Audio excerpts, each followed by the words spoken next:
गवादर में इंतखाबात में मुबैना धांधली पर नेशनल पार्टी ने आरओ ऑफिस के बाहर एहतजाजी धरना दे दिया। नेशनल पार्टी के कारकुनों ने पसनी 0 पॉइंट को आम ट्रैफिक के लिए बंद कर दिया। हक दो तहरीक ने भी नेशनल पार्टी के एहतजाज की हिमायत कर दी। आपको बताते चलें कि गवादर में इंतखाबात में मुबैना धांधली पर नेशनल पार्टी ने आरओ ऑफिस के बाहर एहतजाजी धरना दे दिया। मजीद बात करेंगे शरीफ इब्राहिम से।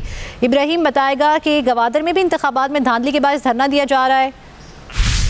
जी बिल्कुल, गवादर कौमी असम्बली NA 259 गवादर कम केच और नेशनल पार्टी के सदर और नामजद उम्मीदवार डॉक्टर अब्दुल मालिक बलूच के नशिस्त के नताइज में धांधली के खिलाफ नेशनल पार्टी की कॉल पर पसनी शहर में मुकम्मल शटर डाउन हड़ताल। नेशनल पार्टी गवादर के कारकुनान ने गवादर आरओ ऑफिस के सामने एहतजाजी मुजाहरा किया गया और इसी तरह नेशनल पार्टी के रहनुमा ने तुरबत आरओ ऑफिस के सामने भी एहतजाजी मुजाहरा किया गया।